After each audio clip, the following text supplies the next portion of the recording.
Hi. Oh yeah, back again. Listen, my name's Bruce. This is my channel. If you could do me a favor and subscribe, I'd appreciate that greatly. Yeah. Anyway, I've been away for a while. Sorry, I got things I got to deal with. Life moves on, and that's what happens. But recently, there's been what's called a cabinet shuffle in the province of Ontario in Canada. And that means that the premier of the province, the erstwhile leader, has decided that his cabinet, the people that are his ministers and such, they're the secretaries if you happen to be in the United States, that the ministers need some switching around. Get one minister here, a different minister there, and such. And so what has happened is that the province of Ontario has a new Minister of Energy. And if you follow, I made a little bit of a video earlier. I was talking about the energy policy in the province of Ontario.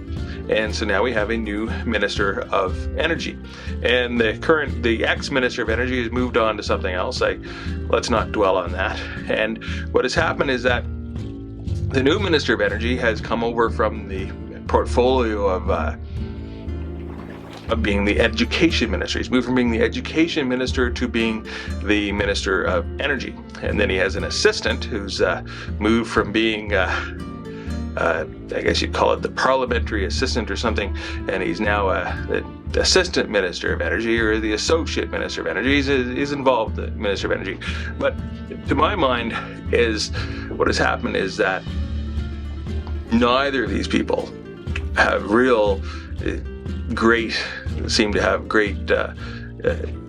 great resume that would suggest that they're going to be overly wonderful in this capacity.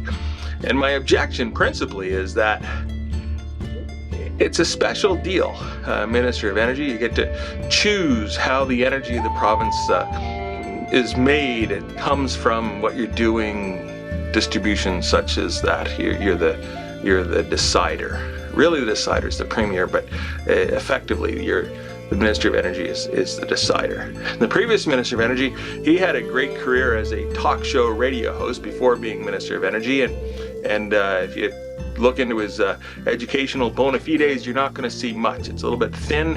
I'm not certain that the gentleman attended university or not. Now, I don't disqualify someone from being competent in a job on the basis of whether they attended university or not. Really, it's not an issue. And one of the people that I greatly admire historically is Al Smith, who had been the governor of the state of New York, and he famously didn't attend university. I don't think he attended high school, but he was humbled by that. And what he did was he recognized that there was a great value in education, and that he surrounded himself with people that were very well educated, and he did his level best to implement the policies that were, really decided upon by people who, had the education to determine what's the best and what's not the best and such. But moving to the province of Ontario. So the province of Ontario, we have a thing called OPG, Ontario Power Generation. Ontario Power Generation is much of the energy comes from nuclear power, and you've heard me talk in the past about nuclear power, and I don't have an objection with nuclear power on any of the grounds that people tend to quite often have objection on. I don't think it's unsafe. I think it's safe. I don't think it's unreliable. It is reliable. It's a stalwart of reliability. Years ago, 40 years ago, something, no, not 40, 35, a number, doesn't matter.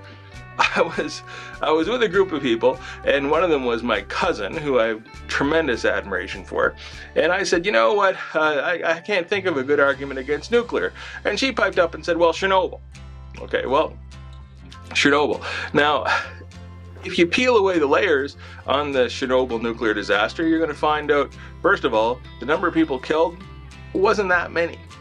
Second of all, the number of the amount of environmental degradation that ensued, it wasn't, it's significant, but in the big picture, it's fine. Not fine, but It's not that much.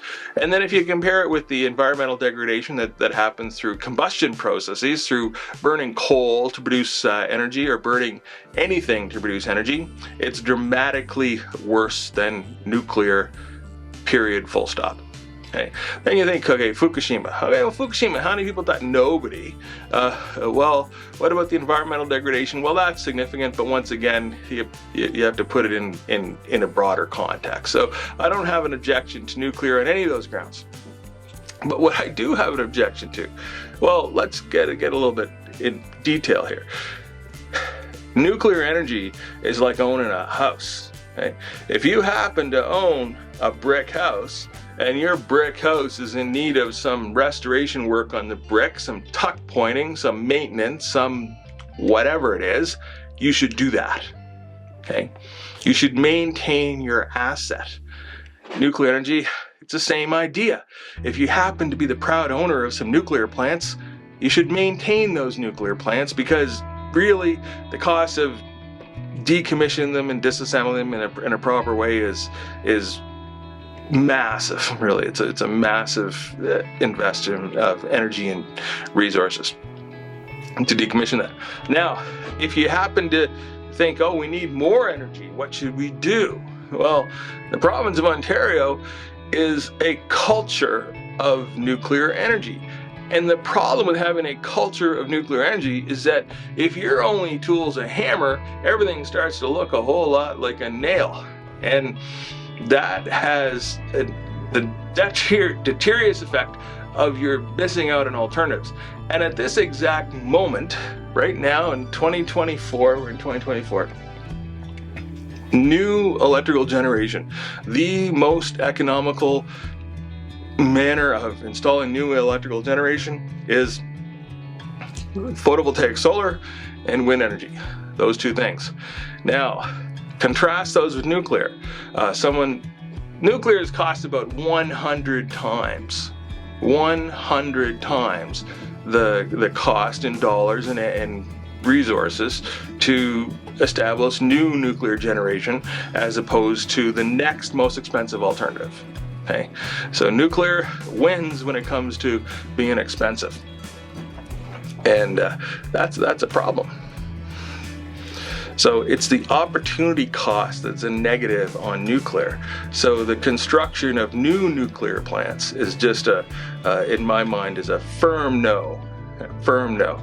Now, someone's going to pipe up and say, in the province of Ontario, actually, there are commercials for new nuclear plants. Now, if you find yourself as a government having to spend money to propagandize your decisions and to create commercials that are going to convince people, television commercials, internet commercials, whatever kind of commercials, that are going to propagandize people in favor of your decision point, then your decisions are probably not the best. For sure, not the best.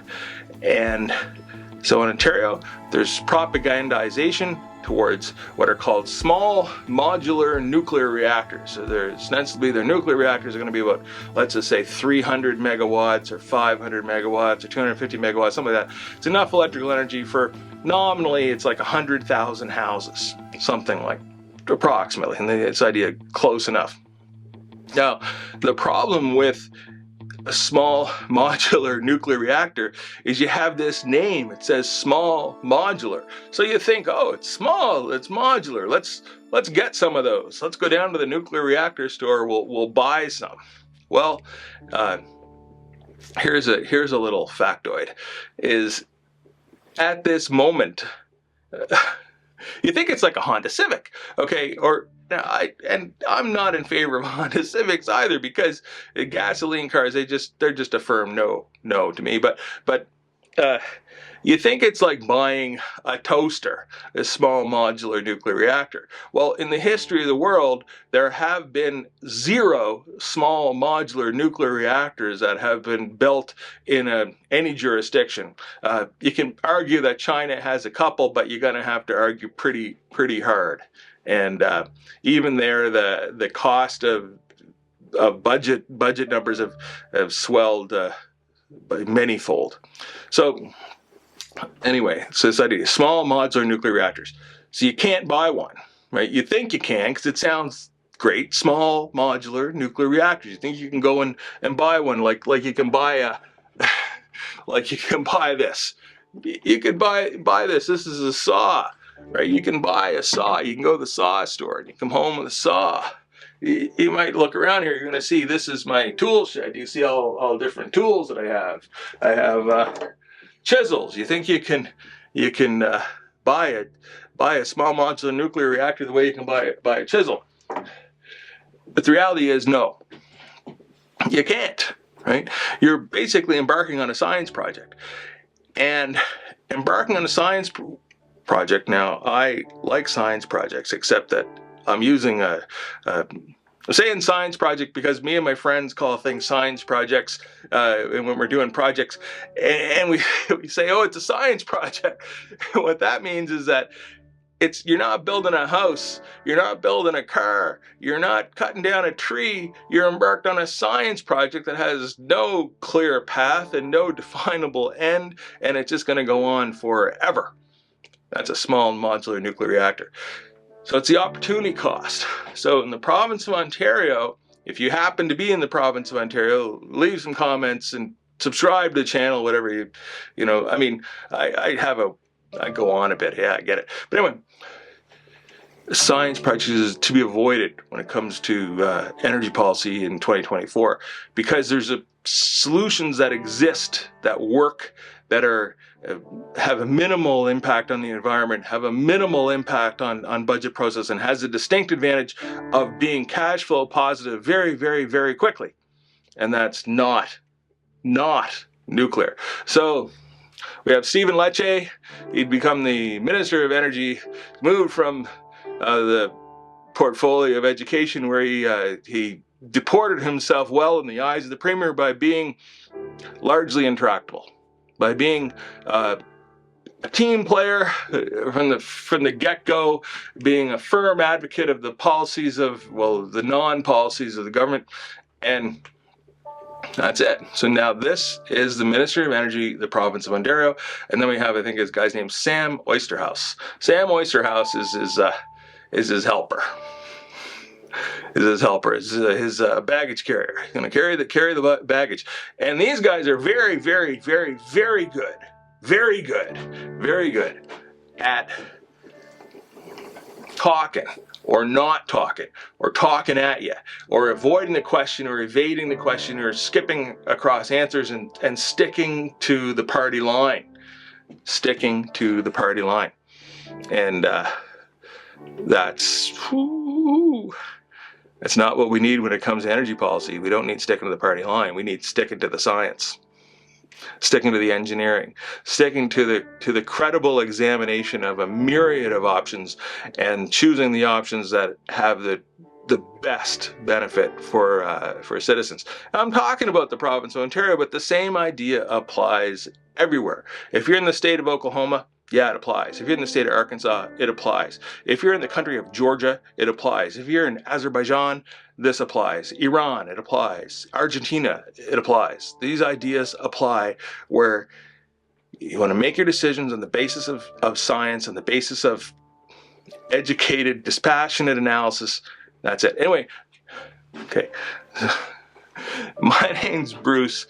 If you've been following along, someone called me fervent. I was on the radio a couple of weeks ago, talking about electrical transportation, and I think the host may have called me fervent. I haven't had the courage to go back and re-examine to listen to the segment, because I was kind of outside my element, really. I don't have an element, whatever, but that's it. Anyway, so like I said, my name's Bruce. Please subscribe. If you can, looking for more bracing content like this, that'd be wonderful. Thank you very much. Bye now.